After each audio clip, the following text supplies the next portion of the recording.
a Deus de todo o teu coração e ama teu próximo como a ti mesmo. Ponto. Fecha a Bíblia. Todas as outras coisas dependem desses dois. Só tem um problema aqui. Amar a Deus quer dizer que você não faz aquilo que Ele odeia. Ai, já começou nossos problemas. Você sabe o que a Bíblia mais confronta de tudo? Até mais do que o próprio pecado, nossas emoções. Porque a Bíblia pede um monte de coisa pra gente que emocionalmente a gente não tá afim de fazer. Perdoar quem nos feriu, orar por quem persegue. É difícil pra caramba, porque mexe muito com as emoções, mexe com o ego, mexe com o orgulho. Isso quer dizer que pra ser crente de verdade, não vai poder ter ego. Pra ser crente de verdade, não vai poder ser orgulhoso. Pra poder ser crente de verdade, não pode ter vaidade. Não pode se achar melhor do que ninguém. Pra ser crente, vai ter que se auto-humilhar pra poder servir. A Bíblia diz que ele reclina a cabeça no peito de Jesus e fala: mestre, quem é o traidor? E Jesus responde. Jesus fala assim, João, aquele que vai molhar o pão, esse é o traidor. Ou seja, uma coisa que era para ser segredo, Deus conta para João. Jesus conta para João. Porque ele nunca deixa um íntimo sem resposta. Programa Boas Notícias com Tiago Brunet. Abra sua Bíblia comigo na primeira carta do apóstolo João, capítulo 2. Primeira carta do apóstolo João, capítulo número 2. O ser humano sempre está querendo alguma coisa. O ser humano é especialista em desejos. Se eu parar para entrevistar cada um de vocês que está aqui, cada um, hoje mesmo, neste domingo de manhã, está querendo uma coisa diferente. E como é que se move seus desejos? Primeiro, número um, pela sua necessidade. Ou seja, o que eu estou precisando, geralmente é o que eu estou mais desejando. Então, dinheiro, por exemplo. Caramba, não tem dinheiro para pagar o boleto de amanhã. Graças a Deus, aqui na Barra da Tijuca dizem que não tem esse negócio de boleto, né? Todo mundo paga em dia. Mas tem muito lugar no Brasil que a pessoa tem que trabalhar muito para pagar boleto, sabe, gente? E se você não tem esse dinheiro, logo essa necessidade vira o teu maior desejo. Eu queria tanto que isso acontecesse. E tem gente que é mais místico ainda e fala assim, e não gosta de trabalhar, e fala assim: tomara que eu ache isso no chão hoje andando na rua. Esse aqui nunca vai prosperar mesmo. Mas tem outros tipos de desejos também. Tem desejo que não é uma necessidade, mas é algo que você quer por algum motivo, para mostrar que tem, para se sentir melhor, para cobrir um complexo de inferioridade ou de aceitação, para sentir-se aceito. Aí você quer aquilo. Eu queria esse carro. Não é que eu preciso, eu já tenho um. Mas se fosse aquele outro carro melhor, as pessoas iriam me ver melhor, eu ia me sentir mais aceito. É mais ou menos assim que funciona ou não? Sim, é assim. O ser humano é assim. Então a gente quer muita coisa, a gente deseja muita coisa. E a gente encontra uma facilidade na igreja que nenhum outro lugar te oferece. Que é o seguinte: através da oração e da fé, pode-se conseguir muita coisa, sim ou não? Sem dúvida. Aí lá fora, por exemplo, para você conseguir um diploma, você tem que ficar 4, 5 anos numa faculdade e tem que pagar por isso.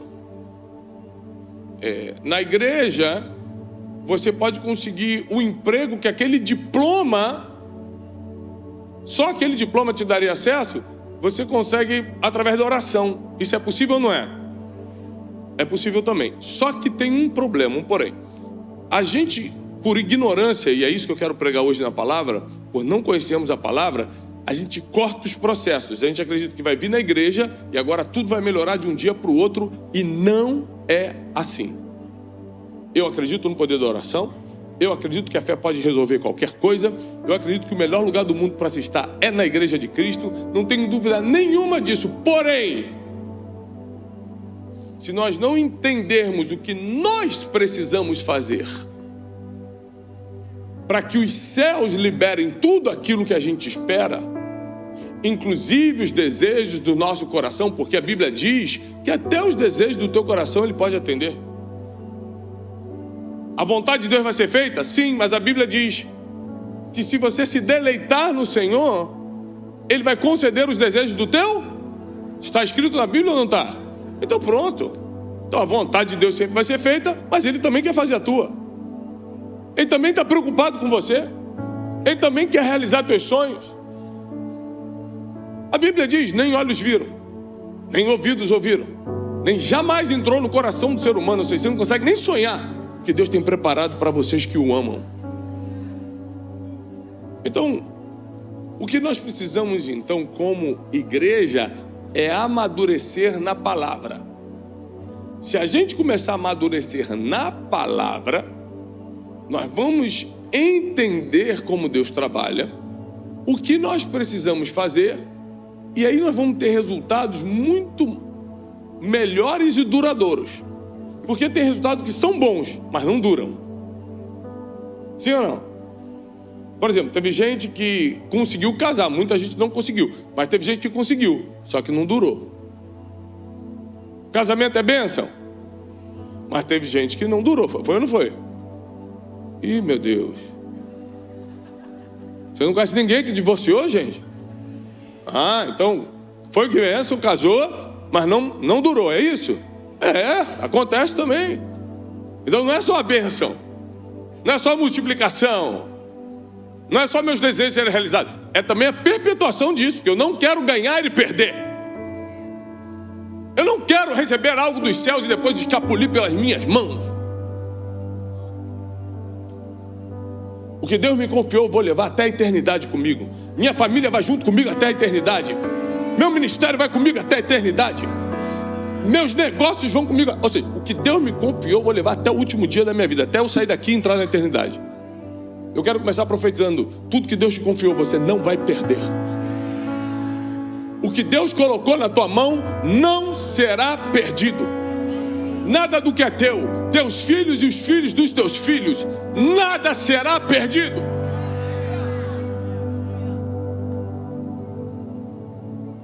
Mas nós vamos estudar a palavra hoje para entender algumas coisas importantes. Primeira carta do apóstolo João, capítulo 2, versículo 1 diz: filhinhos meus, estas coisas vos escrevo para que não pequeis. Se todavia alguém pecar, temos advogado junto ao Pai, Jesus Cristo justo.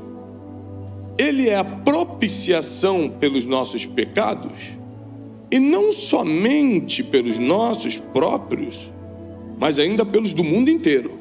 Nós vamos ler bastante, deixa a sua Bíblia aberta, mas eu vou te explicando cada versículo, tá bom? Deixa a sua Bíblia aberta, porque igreja é para isso, é para a gente estudar a Bíblia também.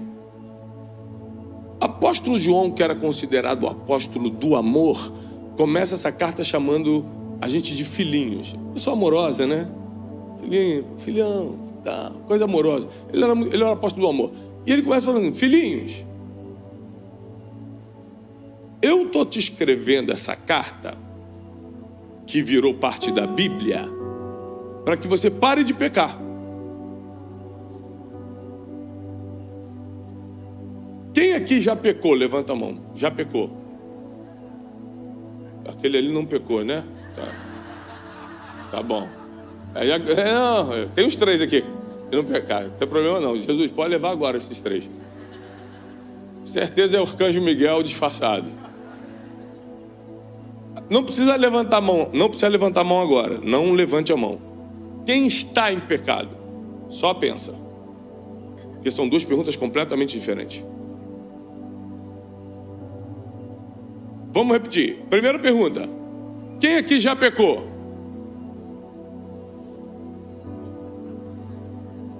Segunda pergunta: não levanta a mão. Quem está em pecado? São 2 perguntas completamente diferentes. E aí o apóstolo João chega para a gente e fala o seguinte: filhinhos, eu estou te ensinando essas coisas para que você não peque. Ou seja, qual é a vontade de Deus? Que nós não vivamos no erro. Deus não compactua com o erro. Deus não abençoa o erro. Deus não vai contigo enquanto você está insistindo em fazer o contrário da vontade dele, que se chama pecado. Mas como Deus é fiel, eu amo a misericórdia de Deus, pastor Renan. Ele fala o seguinte: contudo, se alguém pecar, nós temos um advogado. E esse advogado nunca perdeu uma causa no tribunal de Deus. Jesus Cristo, o justo, Ele é a propiciação pelos nossos pecados. Sabe o que é propiciação? Existem palavras que a gente lê na Bíblia, a gente não entende, a gente passa para o próximo versículo, né? Tem que aprender a estudar a Bíblia. Para lá, vai no dicionário. Hoje em dia não precisa nem no dicionário Aurélio, vai até no Google. Rapidinho. Ou seja, Ele se fez culpado, maldição, para que a gente tivesse a liberdade de não ser mais escravos do pecado. Gostei desse menino, hein? Trouxe um negocinho aqui pra gente. Cafezinho. Ele entendeu. Ele entendeu. Ele entendeu. O Thiago ainda não acordou. Vou levar um café para esse obreiro. Gostei dele. E aí, esse advogado que não perde causa, sabe que independentemente de hoje você não estar vivendo em pecado, que bênção, você ainda vai cometer alguns no futuro. Essa é a maior luta teológica que eu tenho, Renan. É que eu quero ser um homem de Deus, eu quero servir minha geração. Eu amo a palavra de Deus, eu amo a presença de Deus. Mas a Bíblia prevê que eu nunca serei perfeito. E que se seja em pensamento, seja em comportamento, seja em atitude, e cada um tem uma consequência diferente natural, eu vou errar. Aí a Bíblia usa a palavra se por acaso, ou seja, se é por acaso, não é constante. Se é por acaso, não é estilo de vida. Se é por acaso, é um acidente. Então, o advogado justo, que nunca perdeu uma causa nesse tribunal, não está à disposição de quem vive no pecado, mas de quem por acaso peca. Ai. E aí a gente tem que tomar uma decisão como cristãos. Assim, qual o estilo de vida que eu quero levar? Um estilo de vida que de segunda a sexta eu faço o que eu quero. O que é fazer o que eu quero? O que minha carne pede. A nossa carne pede muita coisa. Nossa carne pede coisas, às vezes, que a nossa própria mente fica confusa. Fala, mas é isso mesmo? E aí você precisa escolher uma decisão sua. Tá? Deixa eu te dar uma notícia séria. Você não precisa do diabo para se destruir. Você consegue fazer isso sozinho. Pega essa aqui. O diabo é só um acessório na tua destruição. É só acessório. Você sozinho já faz o serviço. Sim ou não? Opa. Um dia eu vou escrever um livro chamado Proteja-me de mim mesmo, Deus. Então, a Bíblia diz que Ele é a propiciação pelos nossos pecados, ou seja, Ele se coloca no nosso lugar para que nossos pecados sejam limpos diante de Deus. E não somente pelos nossos próprios, mas ainda pelo do mundo inteiro. Ou seja, para de apontar dedinho para quem ainda está lá fora fazendo o que quer fazer, porque Jesus já morreu também por quem está lá fora ainda, porque Deus vai trazê-los para a casa do Pai. Versículo 3. Ora, sabemos que o temos conhecido por isto, se guardamos os seus mandamentos. Aquele que diz, eu o conheço, e não guarda os seus mandamentos, é um mentiroso, e nele não está a verdade. Aquele, entretanto, que guarda a sua palavra, nele verdadeiramente tem sido aperfeiçoado o amor de Deus. Nisto sabemos que estamos nele. Aquele que diz que permanece nele, esse deve andar. Repete comigo, andar. Assim como ele andou. A palavra de hoje é uma palavra de reflexão, mas de muita bênção. De muita bênção. Porque eu comecei falando sobre que a gente quer um monte de coisa, a gente quer vitória, a gente quer carro novo, a gente quer casamento saudável, a gente não quer pegar enfermidade, a gente quer um monte de coisa. Mas o que a gente tem que fazer para ter acesso a essas bênçãos? É isso que eu quero te ensinar. Primeiro a Bíblia diz que o passo número 1, Tiago, número 1, o que eu tenho que fazer para ter acesso às bênçãos de Deus? Não viver em pecado. Se por acaso acontecer, fica tranquilo. Confessa, se arrepende e abandona. Confessa, se arrepende e abandona. Provérbios.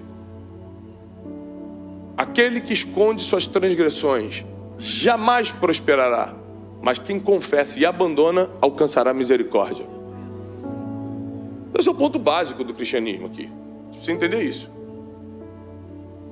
Então, por que quando alguém erra, eu, Tiago, não tenho coragem de apontar o dedo ou de ficar, soube que o fulano errou? Porque se for passar o meu passado no telão, eu estou ferrado. Então, como eu sou um pouquinho inteligente, eu entendo que só porque o pecado dele é diferente do meu, eu não tenho direito nenhum de ficar passando essa fofoca para frente ou ficar apontando o dedo ou achar que esse aí não tem mais jeito não. Quem não tinha jeito era eu. E Deus teve misericórdia. Aí quando você começa a entender a Bíblia, o teu comportamento começa a mudar. Repete comigo, comportamento. Porque assim, já adiantando o final da palavra, o que vai dar acesso a você a qualquer bênção divina é o teu comportamento. Já adiantei o final da palavra, mas deixa eu pregar então. Aí fala o seguinte, olha. Se você diz que conhece a Deus, mas não guarda os seus mandamentos, você é um mentiroso. Sabe quantos mentirosos tem na igreja?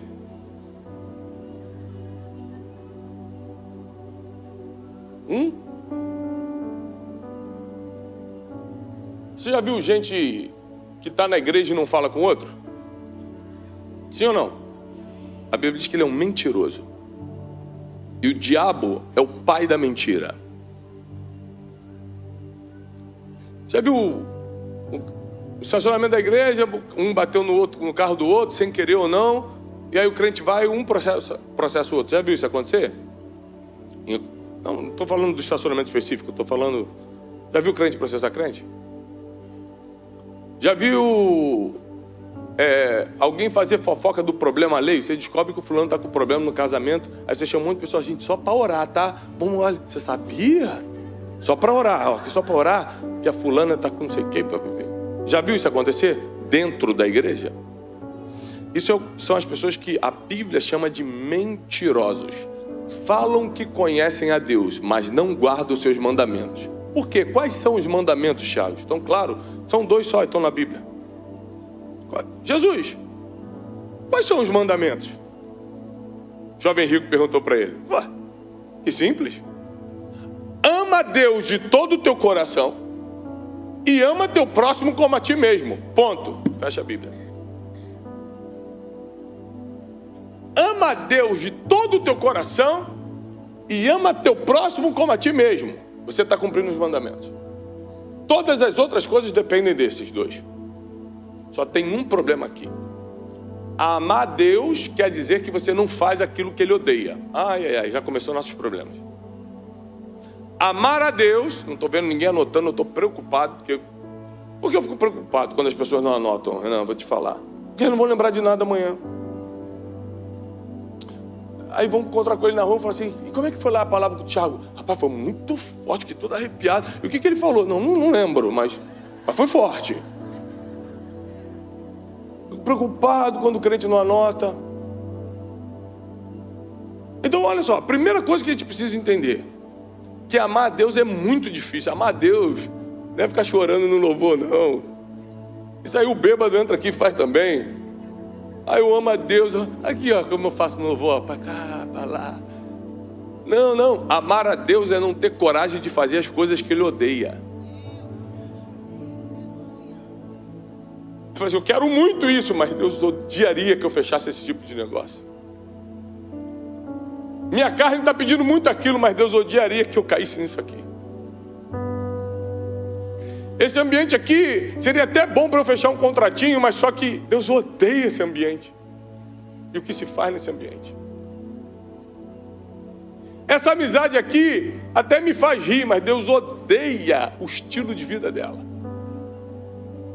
E aí, porque eu amo a Deus, eu não consigo mais compactuar com coisas que Ele odeia. E eu começo a ficar um ser estranho no mundo, porque eu já não digo sim para tudo, eu começo a dizer não para um monte de coisa. Eu já não ando com todo mundo, eu já começo a ser seletivo. Eu já não abro meus olhos para ver qualquer coisa na internet. Eu começo a escolher muito bem o que eu vou ver. Ou seja, porque eu amo a Deus, eu não consigo compactuar com as coisas que Ele odeia.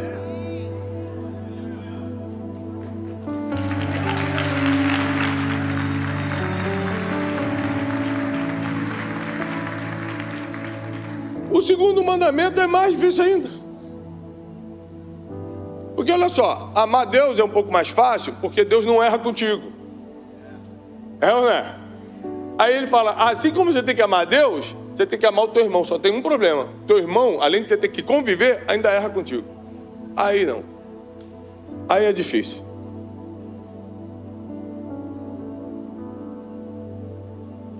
Então nós precisamos, antes de querer as bênçãos celestiais, entender quais são os caminhos para termos acesso ilimitado a tudo que o céu tem para a gente. Acesso ilimitado a tudo que Deus separou para você. E não é pouca coisa não, hein? O que Deus separou, porque cada um dá aquilo que tem. Obrigado, irmão. Estou gostando de você, hein? Vamos trocar zap. Não, tá bom aqui. Depois passa teu zap. E o cara tá chegando com mais bebidas cada vez mais estranhas aqui. Agora eu já não sei se é cachaça. Eu não bebo cachaça não, irmão.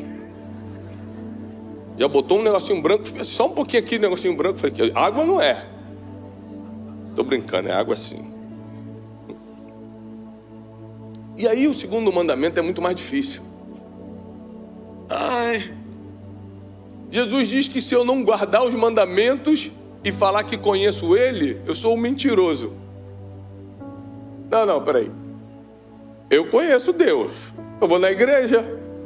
Eu até falo que eu sou evangélico. Tenho um monte de Bíblia em casa. Sou pregador. Eu conheço Deus, eu conheço.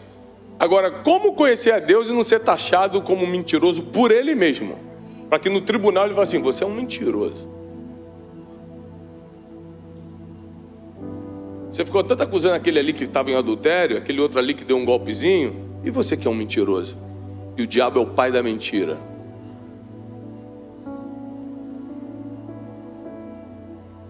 Então, desculpa te colocar numa reflexão, mas só que é isso que vai dar acesso ilimitado às bênçãos de Deus na sua vida. Aí Deus coloca esse desafio. Agora você vai ter que começar a amar o teu irmão como a ti mesmo. O que é isso? Você vai começar a ter que se colocar no lugar daquela pessoa. E imaginando-se no lugar daquela pessoa, você vai ter que imaginar como você gostaria de ser tratado e assim agir com ela. Isso é amar o próximo. Vou repetir a reflexão para você entender. O que é amar o próximo, Thiago? É emprestar dinheiro para ele? É pagar um lanche? Isso pode ser uma das atitudes. Mas na prática, amar o próximo é o seguinte: eu me coloco no lugar dele, imagino como está a situação dele e penso, se eu estivesse na pele dele, como eu gostaria que agisse comigo. E aí sim eu faço. Isso é amar o próximo. É por isso que quando você passa por um mendigo e você está comendo um hambúrguer, é simples você tomar uma decisão de falar, peraí, se eu estivesse no chão agora, passando fome, e esse hambúrguer aqui eu posso comprar outro a hora que eu quiser, eu gostaria que alguém me desse um hambúrguer. Então você não tem muita dificuldade, quando se trata de um mendigo, por exemplo, de pegar o teu hambúrguer e dar para ele. Sim ou não? A maioria das pessoas aqui fariam isso, né? Sim ou não? Meu Deus, eu estou com medo que a igreja não responde.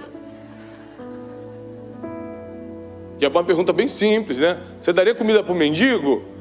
Ai, meu Deus, que susto, Deus. Obrigado. Mas só que tem questões que são muito mais complexas que essa. Tem questão que não é um mendigo. É quem vive do teu lado, errou contigo, e agora você tem o poder de decidir o destino dela. e precisa se colocar no lugar dela, imaginar que fosse você e como você gostaria de ser tratada. Aí que eu quero ver. A Bíblia só pede coisa difícil para a gente. Mas quem lê a Bíblia e acha que é fácil não entendeu nada ainda não. Você sabe o que a Bíblia mais confronta de tudo? Até mais do que o próprio pecado? Nossas emoções. Porque a Bíblia pede um monte de coisa para a gente que emocionalmente a gente não está afim de fazer. Perdoar quem nos feriu, orar por quem persegue. É difícil pra caramba, porque mexe muito com as emoções, mexe com o ego, mexe com o orgulho. Isso quer dizer que para ser crente de verdade, não vai poder ter ego. Para ser crente de verdade, não vai poder ser orgulhoso. Para poder ser crente de verdade, não pode ter vaidade. Não pode se achar melhor do que ninguém. Para ser crente, vai ter que se auto-humilhar para poder servir.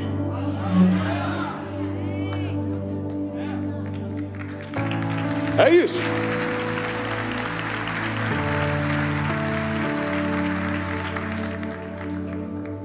Tem algum contador, não sei quanto tempo eu estou pregando, mas você me avisa.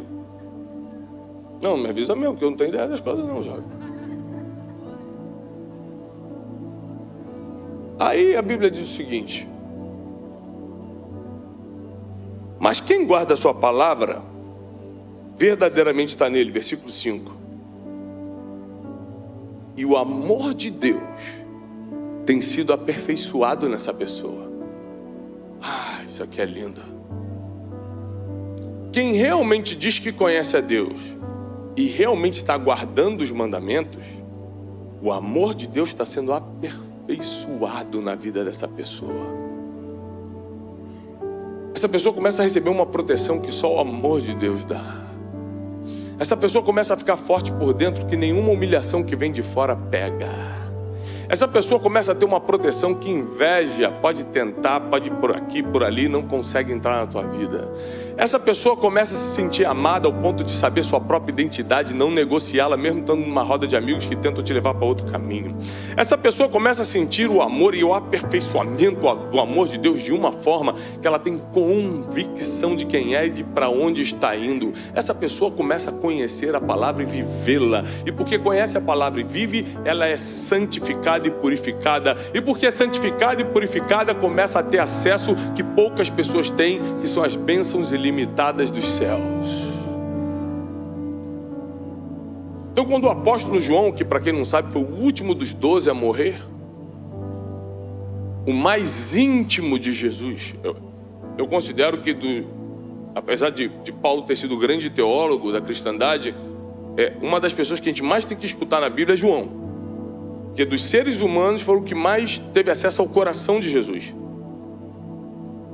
Paulo, apesar de toda a revelação das 27 cartas e epístolas e livros do Novo Testamento, 13 foram escritos pelo apóstolo Paulo, maior filósofo do cristianismo, doutrinador da igreja, sem comparação.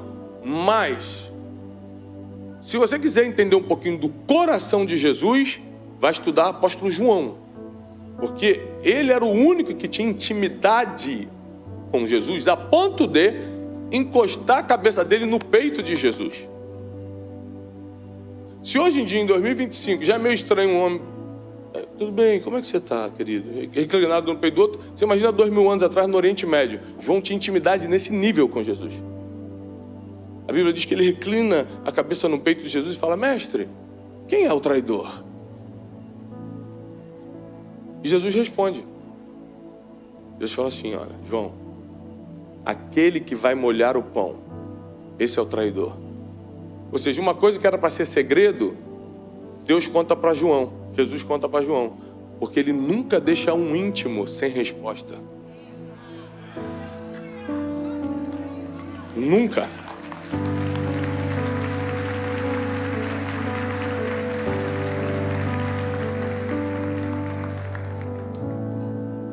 E aí o versículo 6 vai encerrar um pouquinho mais difícil ainda. Tiago, estava difícil, vai ficar mais. Você tem que amar Deus, que para quem anotou, sabe que é não ter coragem de fazer as coisas que ele odeia. Isso é amar Deus. Eu amo tanto que eu não faço as coisas que ele odeia. Por exemplo, eu sou casado há 20 anos. Eu sei exatamente as coisas que irritam minha esposa. Eu só faço quando eu quero perturbar mesmo. Aí quando eu quero perturbar, eu já sei o ponto fraco. Quem é casado aqui há muito tempo sabe como é, né? Mas como a gente decidiu viver em paz, apesar de termos passado momentos críticos na vida, toda a minha energia está concentrada em não fazer isso, porque Janine odeia.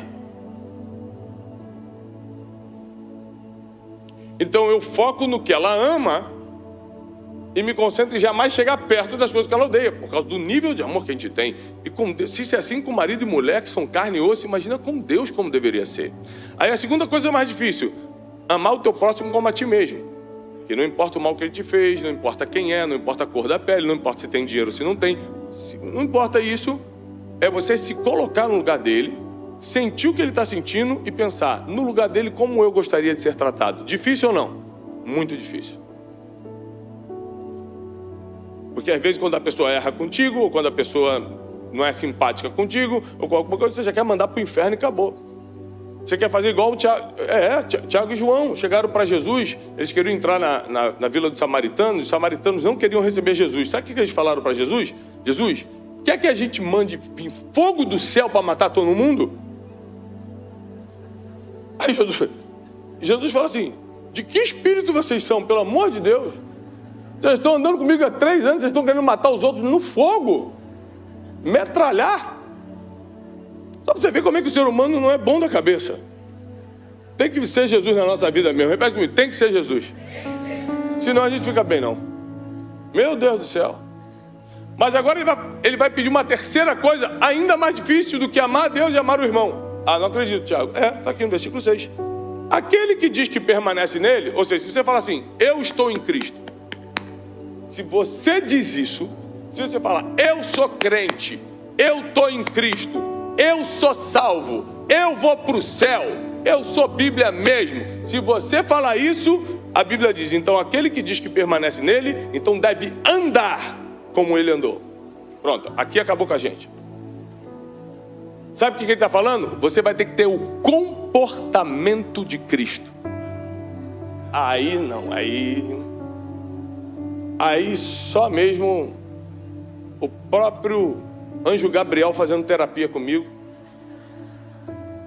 para eu andar como Jesus andou, amar como ele amou, cuidar dos pobres como ele cuidou, pregar o evangelho como ele pregou, perdoar como ele perdoou. Ele na cruz, todo mundo zombando dele, ele olha com misericórdia e fala, Pai, não leve em conta não, deixa para lá, eles não sabem o que estão fazendo. Jesus é mentiroso? Então, eles realmente não sabiam o que estavam fazendo. Jesus não falou isso por falar. Jesus falou isso porque ele falou assim, esses caras, os romanos receberam ordem, eles não têm a mínima ideia de quem estão matando. Eles não sabem o que estão fazendo. Então, Jesus pede para o Pai. Quando Jesus pede para o Pai atende? Meu Deus. Quando Jesus pede para o Pai atende? Sim, está na Bíblia. Tudo que Jesus pede para o Pai, ele atende. E aí Jesus pede para o Pai assim, Pai, não conta esse pecado sobre eles, porque eles não sabem o que fazem. Então Deus atendeu? Sim. Porque Jesus olhou o seguinte, rapaz, esses caras não têm a mínima ideia. Porque se tivesse a mínima ideia do que eles estavam fazendo, eles não estavam me crucificando.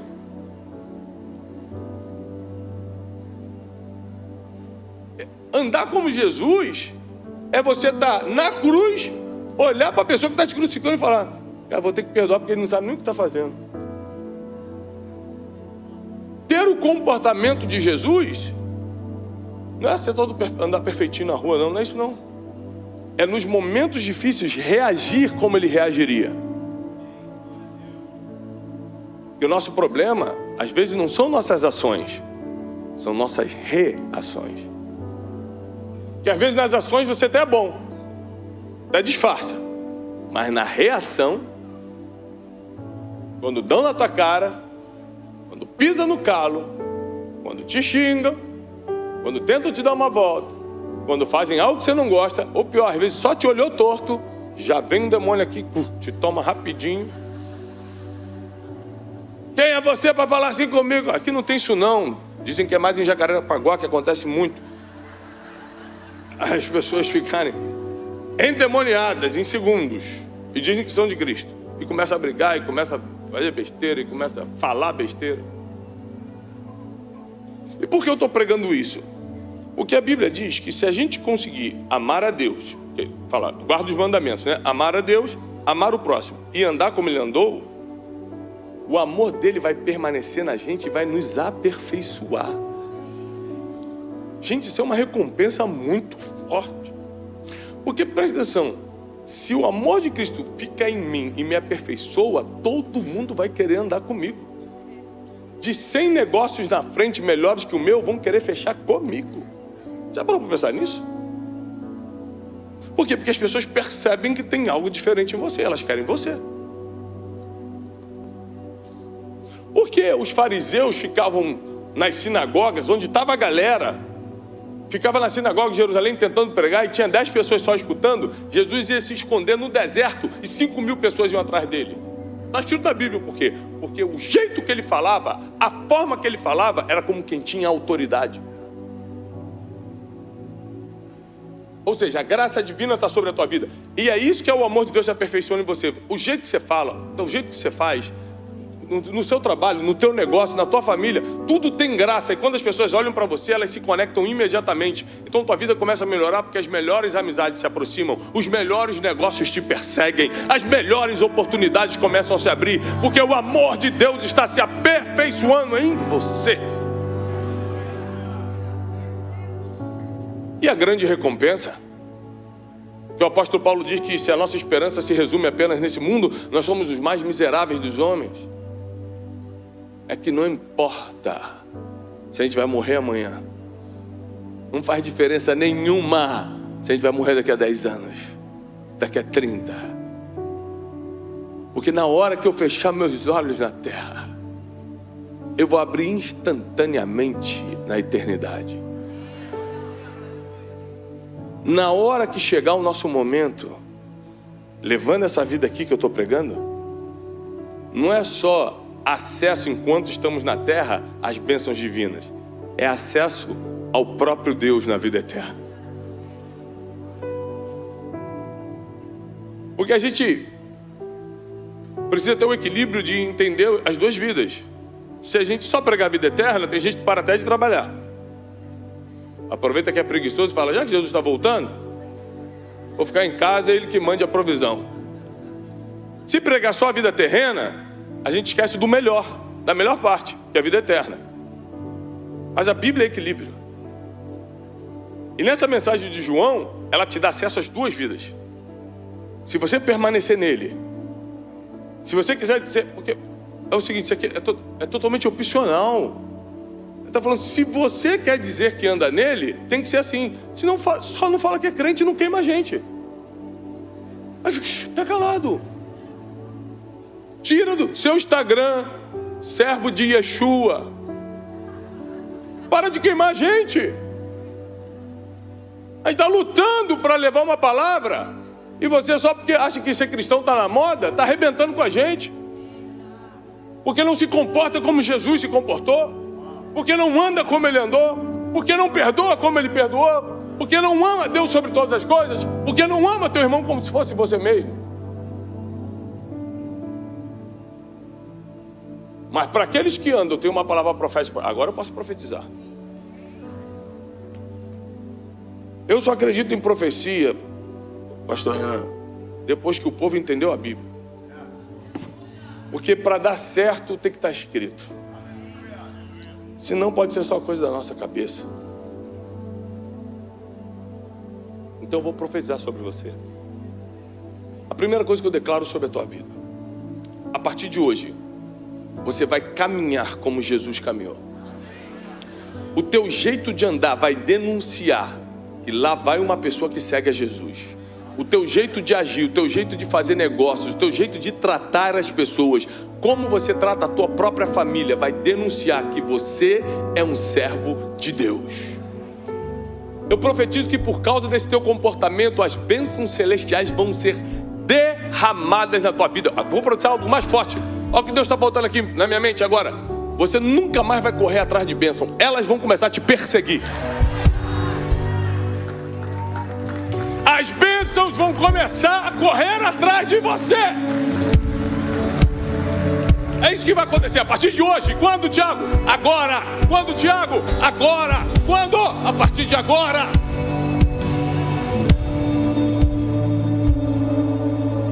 A partir de agora o amor de Deus vai começar a ser aperfeiçoado em você.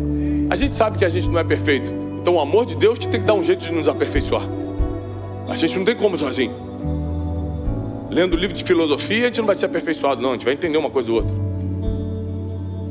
Estudando desenvolvimento pessoal, muito bom, meu trabalho inclusive, minha profissão. Mas não vai te aperfeiçoar. O que a gente precisa é que o amor de Deus esteja em nós e que Ele faça o trabalho.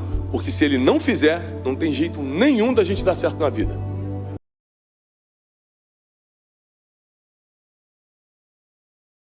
Felizes e abençoados são vocês que não viram, mas creram. É a experiência que faz você largar o que você acha importante para tocar por algo muito melhor. Quem já se entregou de forma profunda ao Senhor? Quem já sobreviveu a momentos muito difíceis somente baseado na misericórdia do Senhor, já não quer trocar isso por mais nada. The problem with Saul O problema com Saul is that Saul wanted the position, é que Saul queria a posição, but David wanted the presence. Davi queria a presença. Lord, I'd rather have your Senhor, eu presence. prefiro ter sua presença. A cada uno dio una medida de fe. A cada um ele deu uma medida de fé. Voy a despejar este enigma Eu vou despejar esse enigma. y vas a salir por esa puerta E você sairá dessa porta, creyendo que nada te es imposible. crendo que nada é impossível a você. Llegó el tiempo de você vivir lo que está escrito en la palabra del Señor. ¿Quién va a vivir milagre? Grita. ¿Quién va a vivir lo sobrenatural? Salta, pula. Se prepare, porque a primeira coisa que Deus vai te dar para você ter uma vida extraordinária é o dom de discernimento. Quero declarar que você e toda a tua família estarão na conferência 2026, uma nova